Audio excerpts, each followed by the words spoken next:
pesca en kayaks de mar está de moda. Tenemos con nosotros un especialista, Miquel Rodríguez. ¿Cómo estás, Miquel? Muy bien, muchas gracias. Encantado de estar aquí. Nosotros encantados de tenerte. Yo he intentado, cuando nadie tenía kayaks, prácticamente no para pescar ni para hacer travesías.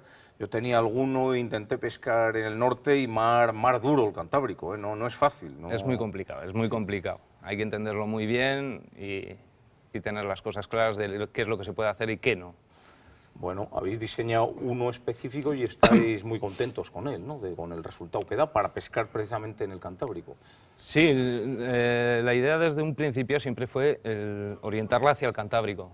Todo el mundo ha visto kayaks de distintas marcas y tal. La mayoría o bien diseñados para un pantano o bien para aguas más tranquilas. Entonces, claro, siempre nos encontrábamos con problemas de embarque de mucha agua, o eran lentos, inestables. Teniendo en cuenta la orografía de nuestra zona, tenía que ser diferente. O sea, no es lo mismo una playa abierta de 10 kilómetros que las zonas en las que solemos movernos nosotros, que siempre tienes ola de rebote. Entonces, te encuentras con dos tipos de ola, depende de cómo sea el kayak, puedes empezar a volcar, puedes tener problemas de todo tipo. Bueno, ahora lo veremos más, porque lo van a poder ver nuestros espectadores con sus propios ojos. ¿Cómo estamos, Nacho? Pues muy bien, y yo es que la verdad es que no soy experto kayakista, por supuesto, como vosotros, pero es que yo no lo quiero probar por si me gusta, ¿no? Pues seguro que me va a encantar, ¿no? Es cierto que he navegado, pero de estos que son casi de juguete, ¿no? La verdad es que yo veo una variedad gigante, ¿no?, de kayaks. Vas a cualquier de estos centros comerciales que todos conocemos, y los que, en mi caso, ¿no?, que somos neófitos en este mundo, pues nos perdemos, ¿no? Y nos damos cuenta, viéndoos a vosotros, que, bueno, que es una cosa muchísimo más compleja y hay que tener cuidado y hacer las cosas con tiento, vamos. El mar, la verdad es que, y el Cantábrico en particular, hay que tenerle mucho respeto, ¿verdad? Un día a lo mejor de mucho viento puedes tener problemas, te vas a hacer en una dirección y luego no vuelves, claro. O sea, cosas de ese tipo, sí, ¿no? Sí, son muchas cosas a tener en cuenta. Entonces, fíjate, una de las cosas más simples a tener en cuenta es que si tú tienes, como suele ser normal en aquella zona, toda la corriente viene del oeste, no solo tienes que tener preparado un punto de salida, sino conociendo lo que tienes, estudiar la zona y saber qué 3 puntos de salida o 4 puedes tener en caso de problemas. Ajá. Dejarte llevar y te llevará a otro punto de salida. Sí. Son detalles que hay que tener muy en cuenta. En la cabeza. Sí, no es fácil. Bueno, vamos a navegar y a pescar un poquito en vuestro kayak.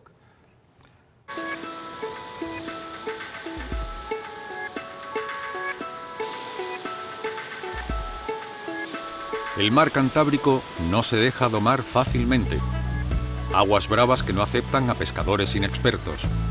Exige experiencia y conocimiento cuando uno intenta disfrutar de un escenario fiero a la vez que generoso.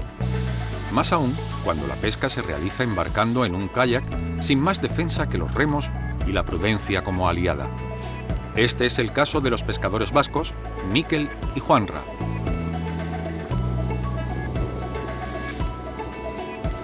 No es en sí la pesca en kayak, es el disfrute del mar. Para los que nos gusta, el mar es muy bonito. Entonces, el poder navegar, cuando sales fuera, estás en silencio total, cosa que hoy día, tal y como estamos, no podemos disfrutar en muchos sitios. Entonces, es una paz, una forma de relajarse muy buena, muy buena.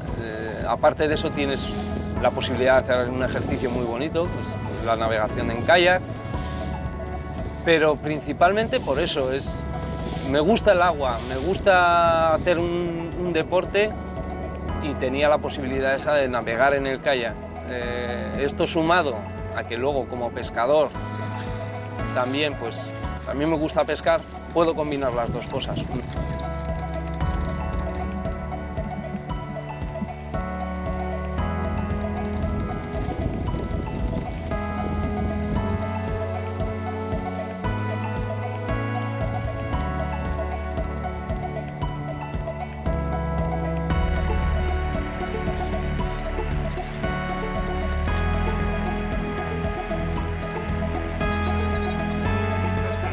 La pesca de este kayak brinda a los pescadores nuevas posibilidades y amplía fronteras a la pesca, permitiendo abarcar y acercarse a zonas inaccesibles desde tierra. La ausencia de ruido y la maniobrabilidad del kayak permiten disfrutar de una modalidad de pesca donde el pescador es el dueño y señor de la situación.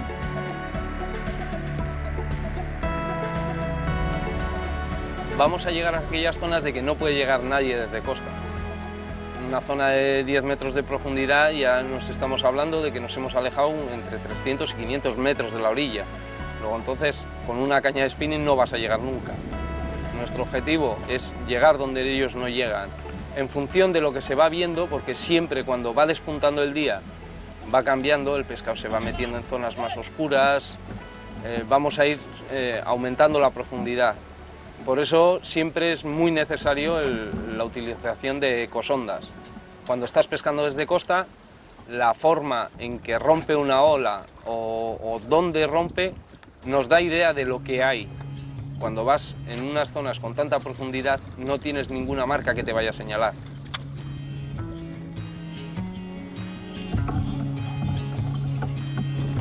La experiencia, y más aún la pasión de Mikel y Juanra por la pesca en kayak, les ha llevado a diseñar un modelo que se adapta a las duras condiciones del Cantábrico.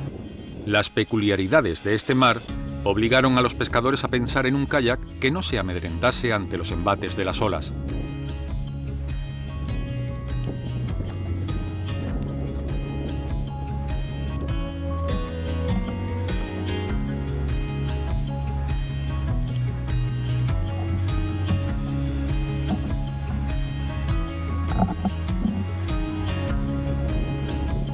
Nosotros llevábamos mucho tiempo, hemos probado diferentes kayaks, hemos visto carencias en cada uno de ellos, entonces tuvimos la oportunidad de hablar con Astur Kayak, una empresa nacional, para poder crear un kayak específico para el mar.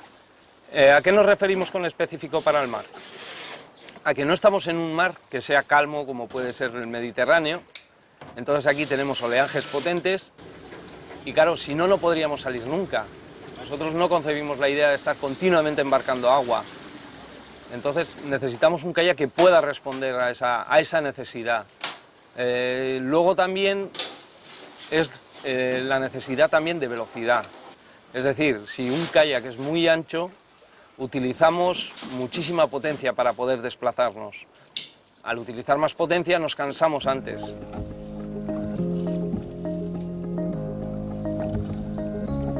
Un kayak diseñado y fabricado íntegramente en España, concretamente en Asturias, y que responde a las necesidades de la pesca en el Cantábrico.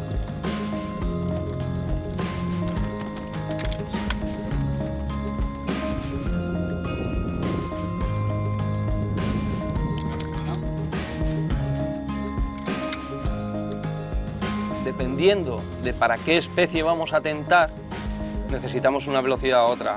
Para que nos hagamos un ejemplo, una lubina, un dentón, pueden llegar a atacar hasta velocidades de 2 nudos, es decir, unos 3,5 kilómetros por hora.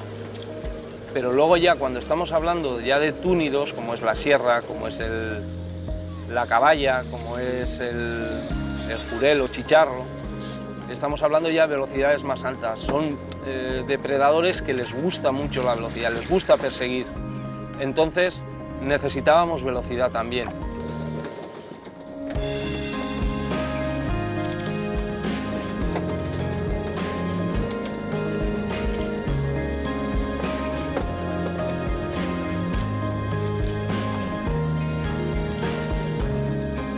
Igual que eso, siempre nos encontrábamos con el mismo problema, y es que de tener accesorios en superficie.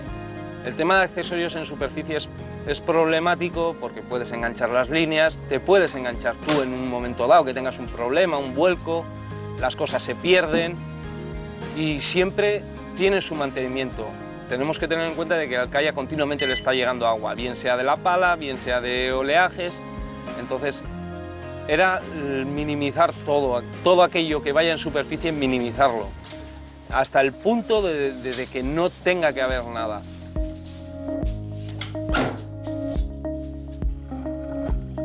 La experiencia de los pescadores ha ayudado a concebir un kayak muy polivalente sean cuales sean las condiciones del mar. Un binomio perfecto, experiencia del pescador y conocimiento del que construye, para hacer realidad un kayak diferente.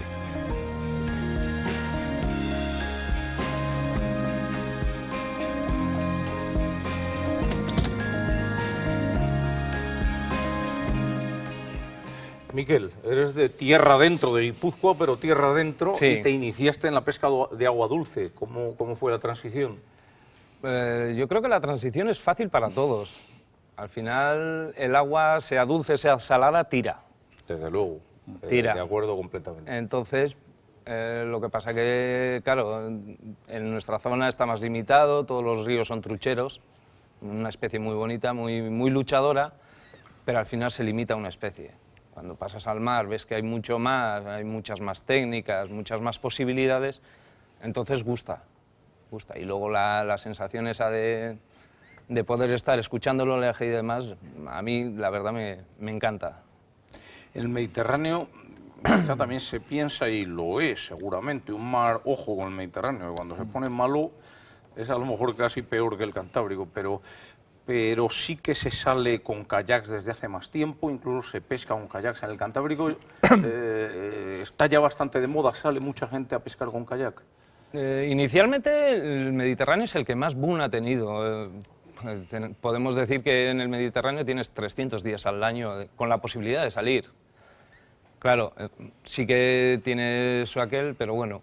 Luego ya en el Cantábrico, pues poco a poco les hemos ido viendo a ellos y lo hemos ido acogiendo. Problema, siempre el mismo, el tipo de mar.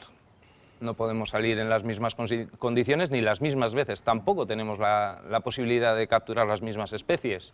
Sin embargo, también tenemos otras que ellos no tienen. Como siempre, estamos limitados a una distancia de la costa, con lo cual, pues mares más planos, como puede ser el Mediterráneo, las profundidades son menores. Nosotros nos podemos poner tranquilamente en 60, 65, incluso más metros de profundidad, estando dentro de las 2 millas que nos permiten. Sin embargo, vas al Mediterráneo y a lo mejor estás llegando a 25 metros, 30 metros. Os permiten, tenéis 2 millas de salida, no podéis iros más allá, ¿no? Vamos, por prudencia supongo que no conviene irse más allá en ningún caso. Por Vamos mucho a ver, que veas un averío y pájaros y lo que quieras. Recomendable no es nunca, y menos aún si vas solo. Las 2 millas, digamos que todo el mundo interpreta que es mar adentro. O sea, tengamos en cuenta de que también es de cualquier punto de refugio, no mar adentro solo. Luego, pues zonas que están más legisladas, como por ejemplo en Francia, con su matrícula y demás, permiten hasta 6 millas. Cuando dices 6 millas de la costa, dices, qué burrada, son 11 kilómetros. Ya. Pero la diferencia, ¿cuál es? Que no tenemos playas que sean de 10 kilómetros. A lo mejor dentro de esas 6 millas tienes 2 playas, que son las consideradas puntos de salida o puntos de resguardo. Con lo cual no siempre tenemos que mirar hacia adentro. No hace falta irse adentro.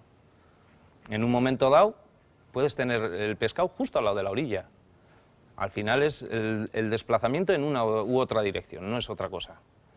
Cuéntanos capturas buenas que hayáis hecho y esas especies que comentas que no hay a lo mejor en el Mediterráneo y que pesquéis en el Cantábrico. Bueno, más que nada, a ver, son el tipo, la forma de combatir son totalmente diferentes. Tanto yo como mi compañero siempre nos centramos en los túnidos, nos gusta mucho pues, Los hemos visto por la velocidad, las sierras. En este bonitos, caso pequeños. son tamaños un poco pequeños, porque son principios de primavera, aún no han llegado los gordos. Luego a partir de septiembre y tal es cuando ya entran los fuertes, que te puedes encontrar con sierras, lampos como los llamamos allí, pues entre los 6-8 kilos tranquilamente. Sí. Y es una maravilla. Poder pelear con ellos es una maravilla. Y de 3-4 kilos es frecuente sacar alguno. A partir de junio es bastante frecuente, pero es como todo. No los encuentras así como así. Tienen sus formas y hay que tentarlos. Cada uno tiene sus cosas, pues, detalles. Un ejemplo, un descentreo de la pala. Un día que ves que no está picando, descentras la pala y con una hoja acompañas y con la otra haces fuerza. ¿Qué haces? Que el señuelo va subiendo y bajando, subiendo y bajando. Y en ese momento consigues la picada. cosa que si vas de continuo no consigues. Tiene muchas cosas. Luego otra de las cosas muy bonitas es ahora, por ejemplo, en febrero, a finales de febrero, suele comenzar la temporada del verdel, la caballa. Claro, son mucho más grandes, son mucho más potentes y lo divertido pues capturarlas con equipos muy ligeros, líneas muy pequeñitas de 0,17, 0,20, que los disfrutes cada una, que tengas que lucharlas, que no sea levantar el pescado. Al final considero que el pescador deportivo no es el que saca mucho, sino el que disfruta cada lance que tiene. Peces de fondo, parados, haciendo jigging o con cebo natural, ¿lo intentáis de vez en cuando? Sí, pero es más complicado. Principalmente el curry nos permite localizar zonas. Entonces, claro, el jigging no es llegas, paras y lanzas, porque si lanzas 4 o 5 veces no hay ataque, ya sabes que no va a haber y tienes que desplazarte. Teniendo solo un punto de referencia no puedes conseguirlo, con lo cual primero coges las marcas, pero sí que se suele hacer y algunas picadas buenas pues de no conseguir, precisamente por ir demasiado finos, no conseguir levantarlas. Oye, yo recuerdo hablando con amigos, ¿no?, vascos y demás, que allí siempre temían la galerna, ¿no?, la famosa galerna, que es muy cambiante y que bueno, genera en un momento dado unas condiciones bastante extremas, ¿no? Por lo que veo, bueno, aparte de la experiencia que tenéis ya cada uno, me imagino que lo que no tiene la demás gente que va con el kayak, pero si hay tantos accidentes, son unas medidas de seguridad que tenéis que llevar, ¿no?, aparte de que el kayak esté bien diseñado. ¿Qué es lo que lleváis habitualmente como medida de seguridad? Y la galerna famosa, ¿cómo la evitáis? Si es que se puede. Bueno, lo primero que todo el mundo debería hacer es concentrarse de que lo primordial es la seguridad. Y como se suele decir, la mejor jornada de pesca es la que cuentas en tierra. Entonces, para llegar a eso, y en caso de no poder hacerlo por tu cuenta, siempre tener recursos. Una emisora VHF siempre es primordial. Estar informado, en caso de necesitar ayuda, poder pedirla, eso vital. La pala siempre atada, no podemos llevar la pala suelta porque si en un momento dado tienes que luchar con un pescado grande, lo que sea... Se te cae, la pierdes y no la vas a recuperar. No la recuperas. En sí nosotros también llevamos siempre una pala de repuesto, llevamos dentro de las desmontables. Una pala desmontable, no cuesta nada llevarla. Un cabo de remolque no cuesta nada llevarlo. En un momento dado te atas a los compañeros, si hay problemas, lo que sea, siempre estar en grupo. Y luego ya cosas más que llevas a nivel personal, es decir, una cosa son las medidas de seguridad que llevas en el kayak y otras las personales que siempre las tienes que llevar encima, como es la emisora, como puede ser un espejo de señales, que te sirve en caso de caer al agua para poder emitir señales que te vean a distancia, una luz estroboscópica, cosas que parecen niñerías, un simple silbato, que en un momento dado puede permitirte llamar la atención de alguien que pueda venir a tu rescate, en caso de tener problemas. Y el chaleco, imprescindible, imprescindible. O sea, nunca hay que quitarse el chaleco ni llevarlo suelto. De cualquier manera, Miquel, estarás de acuerdo, yo hace bastantes años hice una travesía de 3 o 4 días durmiendo en playas, yo solo, de la ría de Lasón entre Vizcaya y Cantabria, y terminé recorrí casi toda Cantabria entero. Luego escondí el kayak, cogí un taxi y volví a donde tenía mi coche, que era en Laredo, y era marinero el taxista y me echó una bronca. ¿Pero cómo se te ocurre? ¿Pero estás loco en esa barquilla? Yo creo que tampoco la gente sabe lo marinero que es un kayak y lo bien que se desenvuelve en la costa. Hombre, por supuesto hay que tener la máxima prudencia, ¿no? El hecho de ir uno solo ya es imprudente, es mejor ir dos siempre. Pero bueno, que son muy marineros, ¿no te parece? Y la gente no se da cuenta de ello.